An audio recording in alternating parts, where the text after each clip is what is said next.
ማይ እንዴ ማለት ነው ጃነሶና ማይ ሽፍር አረኩት ከዛ አነሳው ማይ አታም ከዛ አይደል አድርጌ ስመታው ማይ ይሄ ደመናው ሰንጥቆ አትወነጭፍ መስልሽ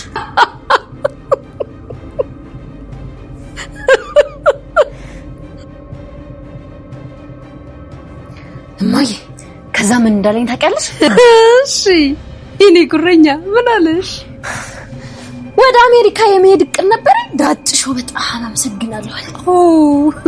ስለዚህ አንቺም ተባበርሽውና ባየር ላክሽ የአውሮፕላን ትኬት ከመቁረጥ ገላገልሽኝ በጣም አመሰግናለሁ አለ።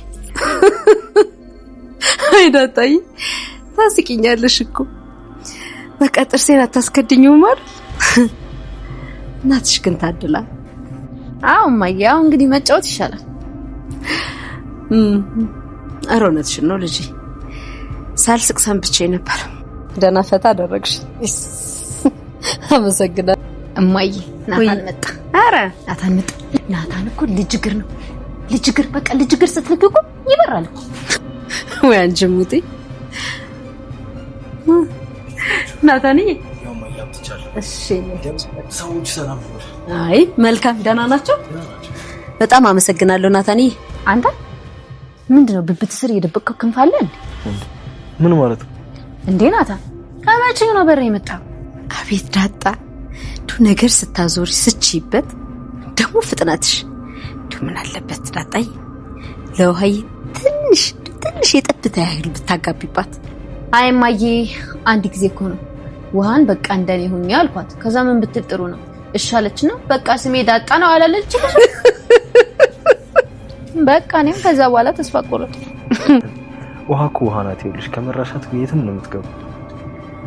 አዎ ግን ደግሞ እኔም ባትከተል ይሻላታል። ኤቢን ብትመስል ይሻላል። እሷን ብትመስል ይሻላታል። ኤቢ ቆይ የት ሄዳ ነው?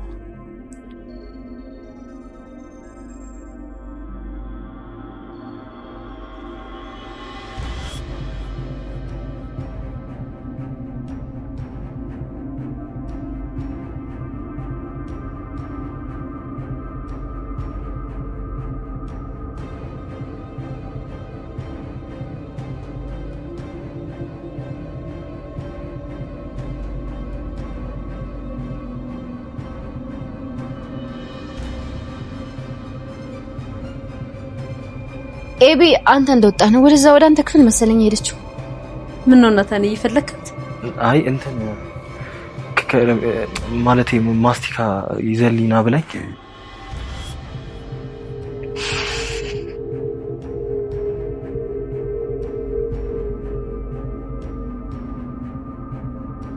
በዚህኛው ክፍል ሰላም የናፈቀቻችሁ ብቻ ቪዲዮውን ላይክ እያደረጋችሁ ብዛታችሁን አሳዩኝ። ክፍል 72 እየተጫነ ነው። ወዲያውኑ እናንተ ጋር ቀደም ብሎ እንዲደርስ ከፈለጋችሁ ቻናሉን ሰብስክራይብ በማድረግ የደውል ምልክቷን መጫናችሁን አትርሱ። ቀደም ብዬ ለእናንተ ኮሚኒቲ ፖስት ላይ የምለቅላችሁ ይሆናል። እስከዛው ድረስ ግን በክፍል 72 የሚፈጠሩትን ቀንጨብ አድርጌ በራሴው ድምጽ ማቀርብላችሁ ነው የሚሆነው። የመጀመሪያው ነገር ናታን ሳታነበው የሚደርስባት ይመስላችኋል ወይንስ አቢጊያል ቀድማ ደብዳቤውን ታነበው ይመስላችኋል? አቢጊያል አንዲት ሚስጥር እየፈለገች ያለችው ብዙ ወራቶች ተቆጥረዋል። እዛ ቤት ውስጥ የሆነ ችግር እንዳለ ታውቃለች። በተለይ በሰላምና በዳጣ መሃል ላይ የሆነ ነገር አለ ብላ ለእናቷ ለማርታም ብዙ ጊዜ ለማስረዳት ሞክራለች። ማርታ ግን እናትየው እንደ ድሮ ወሬሽን በቃ ይሄን ነገር አልተዋልሽኝ አይደለ? ዝም ብለሽ የማይመስል ነገር አታውሪ ስትላት ነበረ። አሁን እዛ ቤት ውስጥ ሲያስጨንቃቸው የነበረው የደረጀ ጉዳይ ነው። ደረጀ ለምንድነው ባህሪው የተቀየረው የሚለው ነገር አሳስቧቸዋል። ማርታም ቢሆን ብዙውን ጊዜ በሰላም እሱን ለማወጣጣትና ያጋጠመውን ችግር ለመጠየቅ ሞክራለች። እሱ ግን አሻፈረኝ፣ አሁን ደህና ነኝ፣ ምንም የተፈጠረ ነገር የለም። ደግሞ ከዚህ በፊት አንድ ነገር ብለኸኝ ነበረ፣ ለአንቺ ትዳር አልገባሽም፣ ብዙ ጥፋት አጥፍቻለሁ ያልከው ምንም በማስመልከት ነው። ያንንም ቢሆን አዎ አሁንም ቢሆን አልገባሽም እኮ፣ ይሄ ግን ከዛ ጋር የሚያገናኘው ችግር እንዳልሆነ ታውቂያለሽ። ያን ነበር ያላት። ደረጀ የገባበትን ችግር ለማማከር እንኳን እንዳለበት አላወቀም።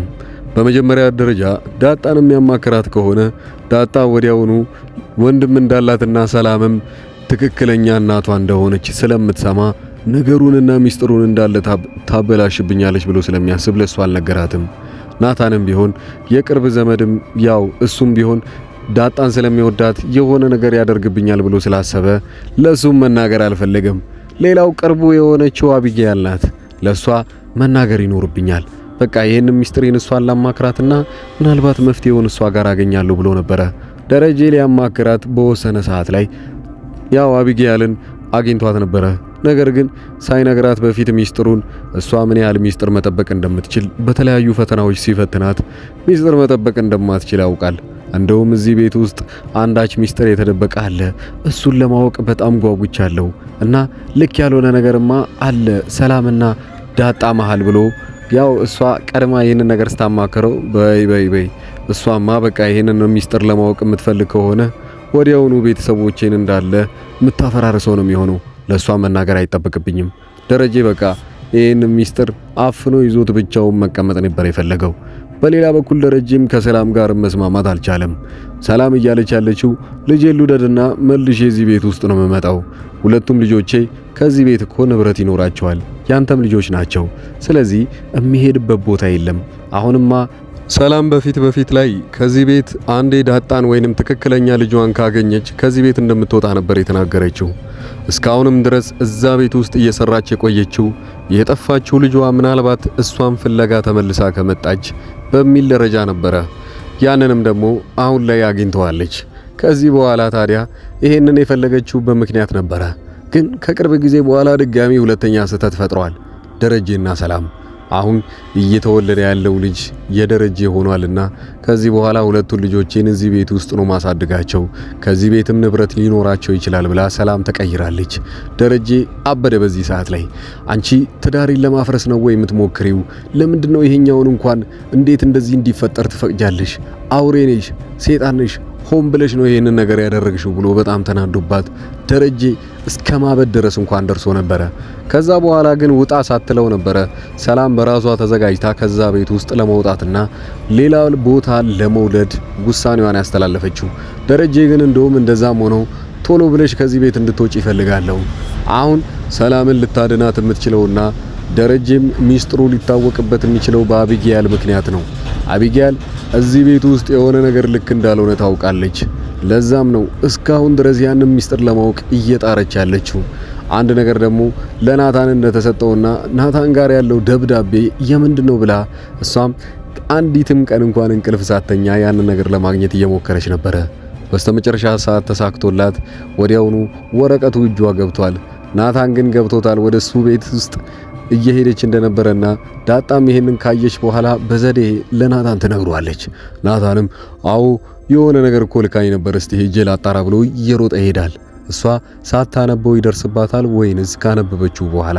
አነበበችው ማለት ወዲያውኑ ሄዳ ለማርታ ወይንም ለእናቷ ትናገራለች። አየሽው እዚህ ላይ ነው የተጻፈው ደብዳቤ፣ ሰላም ትክክለኛ ልጇ እኮ ዳጣ ነች። በምን ምክንያት ነው እነሱ ሁለቱ ተገናኝተው እናትና ልጅ የሆኑት? ይህንንም ደብዳቤ ያስቀመጠችው ጽፋ ራሷ ነች፣ ለናታን ነበር የሰጠችው። አሁን ያረገዘችው ልጅስ የማን ይሆን ባለው? ከዚህ በኋላ ነው ጦርነቱ የሚነሳው። ይሄኔ ማርታ ሁሉንም ነገር ጠረጠረች ማለት ደረጀ ለካ እንደዛ ሰላም ስትል የነበረው ይሄን ነገር ፈርቸው ነበረ። ምንድነው ከሰላም ጋር የሚያገናኛችሁ ነገር? የመጀመሪያዋ ትልቁ ጥያቄ ይሆናል። ደረጀ በዚህ ሰዓት ላይ መርበትበት ሲጀምር እውነትም ከሰላም ጋር የሚያገናኛቸው ነገር አለ ተብሎ ማርታ ወዲያውኑ የምትፈራ ይሆናል ማለት ነው። አቢጌል በራሷ አባት ላይ ጭንቀቱን የምትለቅበት ይሆናል። በዚህ ምክንያት ወይንስ በሰራችው ነገር ትጸጸትበት ይሆን? ሌላውና በስተመጨረሻው የምናወራው አንድ ነገር አለ። የአቢጌል አፍቃሪ ወይንም ህንዳዊው ይሄ ልጅ ቤቷ ላይ እየተመላለሰ ብዙ ጊዜ እሷን መለማመጡን ይዞታል።